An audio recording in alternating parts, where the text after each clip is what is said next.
इस देश को आने वाले वक्त में सिर्फ दो ताकतें चलाएंगी, एक पॉलिटिकल, दूसरा कॉर्पोरेट। बेहिसाब पावर या बेशुमार पैसा। ये डायलॉग तो वैसे काफी हद तक सही है, पर एक्चुअल में कौन है जो हमें कंट्रोल करता है? क्या कोई कंपनी है, या फिर कोई पॉलिटिकल पार्टी, या फिर कहे जो बाइडेन और पुतिन? हर किसी का इस टॉपिक पे अपना व्यू होगा। किसी को लगेगा कि बैंक्स हमें कंट्रोल करते हैं बिकॉज हमारा पैसा उनके पास है और उन्हें हमारी सब ट्रांजेक्शंस का पता है, या ये media companies like CNN, BBC, star news जो इन्फॉर्मेशन और न्यूज़ के बेस पे हमारे डिसीजंस को इन्फ्लुएंस करते हैं, या कहूँ कि social media companies like Facebook, YouTube, because हम अपना काफ़ी टाइम वहाँ स्पेंड करते हैं और उन्हें हमारे बिहेवियरल पैटर्न के बारे में पता होता है। तो किसी को लगता होगा कि गूगल जैसे सर्च इंजन, क्योंकि उन्हें हमारी सब सर्चेस का पता है। कोई कहेगा कि पॉलिटिकल पार्टीज बिकॉज वो किसी भी कंट्री या स्टेट को रूल करते हैं, तो लोग उनसे डायरेक्टली या इनडायरेक्टली कंट्रोल्ड होते हैं। पर अगर मैं आपसे ये कहूँ कि ये सच्चाई कुछ और है, तो आपके मन में कई क्वेश्चन रेज होंगे। इस वीडियो के बाद आपको पता लगेगा कि कौन है जो दुनिया को नचाता है, एंड पता चलेगा कैसे पूरा सिस्टम घुमा के रखा हुआ है। कौन है जो हमें कंट्रोल करता है, कैसे वो इतने बड़े बने, इंडिया की पोजीशन क्या है और क्या हम इनसे बच सकते हैं। जैसा कि आप जानते हैं, दुनिया की किसी भी कंपनी में उनके फाउंडर्स की ओनरशिप बहुत कम होती है। इवन अगर हम बात करें गूगल की, तो उनके पेरेंट कंपनी अल्फाबेट में उनके फाउंडर्स लैरी पेज और सर्जी ब्रिन का स्टेक सिर्फ 12% है। तो अब क्वेश्चन ये आता है कि अगर फाउंडर्स नहीं तो कौन कंट्रोल करता है गूगल जैसी पावरफुल कंपनी को? तो मैं बताना चाहूंगा कि ज्यादातर इन कंपनीज के बड़े इन्वेस्टर्स होते हैं एसेट मैनेजमेंट कंपनीज, जैसे कि BlackRock। We've kind of gotten used to BlackRock beating the numbers, beating expectations. BlackRock is by far the largest with roughly a 35% market share of domestic market. Alphabet में इनकी holding की बात करें तो वो तकरीबन 6% है। वही वैनगार्ड जो एक और AMC है, उनका अल्फाबेट में 7% स्टेक है। यानी कि सिर्फ ये दो AMC मिलकर गूगल में फाउंडर से ज़्यादा स्टेक ऑन करती है। और ये बात सिर्फ गूगल तक सीमित नहीं है, BlackRock और वैनगार्ड ने लगभग पूरी दुनिया की कंपनीज को कंट्रोल में ले रखा है। अगर हम कंपनी के फाइनेंशियल्स पे नज़र डालते हैं तो बहुत नॉर्मल सी फिगर नज़र आएगी, और आप सोचेंगे कि ऐसा क्या खास है कि हम कह रहे हैं ये कंपनी वर्ल्ड को कंट्रोल करती है। लगेगा जैसे इनसे ज़्यादा रेवेन्यू तो इंडिया की और बहुत सी कंपनीज अर्न करती है, लाइक रिलायंस या टाटा। पर इनकी ताकत इनके रेवेन्यू में नहीं, बल्कि इनके एसेट अंडर मैनेजमेंट में है। अब मैं आपको बताऊं तो एसेट अंडर मैनेजमेंट का मतलब होता है कि कोई इन्वेस्टमेंट या म्यूचुअल फंड कंपनी दुनिया भर के इन्वेस्टर्स की कितनी इन्वेस्टमेंट्स को मैनेज करते हैं। क्या आप गेस कर सकते हैं इनका एसेट अंडर मैनेजमेंट कितना है? Any idea? अगर हम बात करें एलन मस्क की नेटवर्थ की, तो वो है $180 बिलियन। वही जेफ बेजोस की नेटवर्थ $117 बिलियन है। बट अगर हम बात करते हैं BlackRock के एसेट अंडर मैनेजमेंट की, तो वो है $9 ट्रिलियन। आई थिंक हम में से ज़्यादातर लोगों को ट्रिलियन में कितने जीरो आते हैं ये भी नहीं पता होगा। सरप्राइजिंग बात यह है कि इतने पावरफुल होने के बाद भी हम इनके बारे में न्यूज़ में कुछ नहीं सुनते हैं। Its reason is simple, that they control the whole system. BlackRock एक ऐसी रिच एंड पावरफुल कंपनी है जिसके एसेट्स अमेरिका और चाइना को छोड़कर बाकी सभी कंट्रीज के GDP के बराबर है।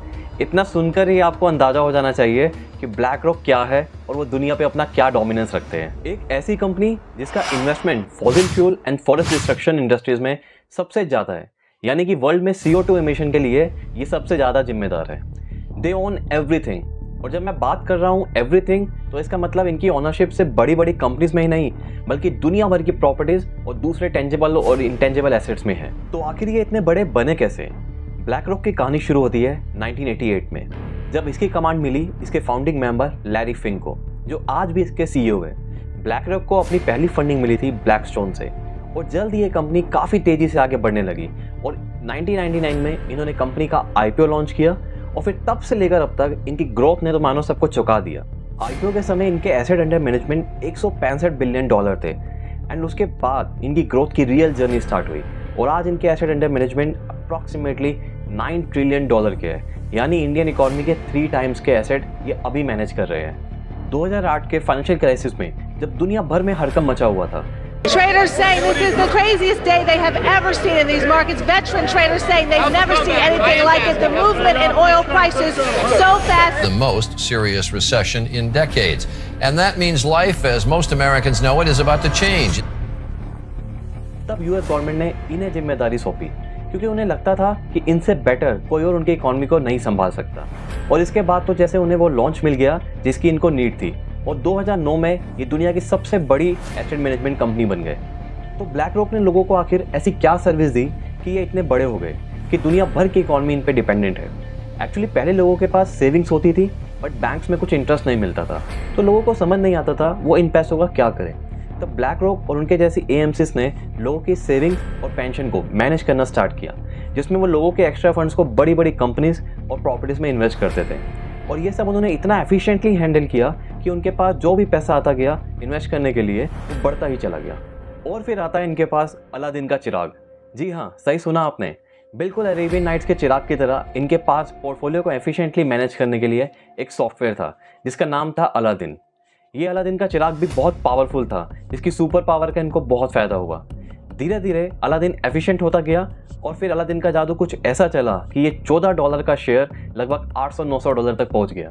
सभी कंपनीज इनके थ्रू अपना इन्वेस्टमेंट पोर्टफोलियो मैनेज करवाने लगे और देखते ही देखते इनके पास इतना पैसा आ गया कि लगभग ये दुनिया की हर उस कंपनी को कंट्रोल करने लगे जो कंपनीज हमें लगता है कि हमें कंट्रोल करती है। और अब जानते हैं कि ब्लैक रॉक कैसे डिफरेंट इंडस्ट्रीज को कठपुतली की तरह नचा रहा है। First, banking and finance industry. आप यूएसए के किसी भी बड़े बैंक का नाम लो, उन सब में सबसे बड़े शेयर होल्डर्स ब्लैक रॉक ही है। JP Morgan 6.6%, bank of America 5.9%, Wells Fargo 7% और वही सिटी ग्रुप में इनका 8.4% का स्टेक है। लगभग सभी अमेरिकन और बाकी दुनिया इन बैंक से कनेक्टेड है, चाहे डायरेक्टली हो या इनडायरेक्टली। 2008 में हुए लेमन ब्रदर्स के कोलैप्स के बाद जब अमेरिका के सभी बैंकर्स और इन्वेस्टर्स डैमेज को कम करने के ट्राई कर रहे थे, तब ब्लैक रॉक का स्पेशलाइजेशन उनकी ग्रोथ का पार्ट डिफाइनिंग मोमेंट रहा। घोस्टबस्टर, जी हाँ, ब्लैक रॉक की टीम को वॉल स्ट्रीट में सब घोस्टबस्टर बुलाने लगे। और हो भी क्यों ना, क्योंकि जहाँ अमेरिका की इकॉनमी डाउनफॉल से सब डरे हुए थे, वहाँ ब्लैक रॉक ने बहुत जल्दी डैमेज को कंट्रोल में लिया। ब्लैक रॉक ने हर जगह से प्रॉफिट बनाना शुरू कर दिया, चाहे अमेरिका की टूटी हुई इकॉनमी हो या जर्मनी की कार मैन्युफैक्चरिंग कंपनीज, सब जगह ब्लैक रॉक ने अपने पैर जमाने शुरू कर दिए। ब्लैक रॉक के अमेरिका से बाहर बैंक्स में ओनरशिप की बात करें तो जर्मनी में डच बैंक, कॉमर्स बैंक, व यूके का लॉयड बैंक और ऑस्ट्रेलिया के 4 बड़े बैंक भी ब्लैक रॉक की मेजर होल्डिंग है। यूरोप की कोई भी ऐसी कंट्री नहीं है जिसके बैंक्स ब्लैक रॉक से फ्री हो। Second, real estate and information technology. Reports की माने तो ब्लैक रॉक कमर्शियल और रेजिडेंशियल रियल एस्टेट को बाय करने के लिए 50% तक एक्स्ट्रा पे करता है, जिससे मार्केट में प्राइस बढ़ता है और इंडिविजुअल्स को अपने बजट से बाहर जाकर घर लेने पड़ते हैं। और जब घर के कॉस्ट ज़्यादा होते हैं तो मतलब बोरिंग्स भी ज़्यादा होगी।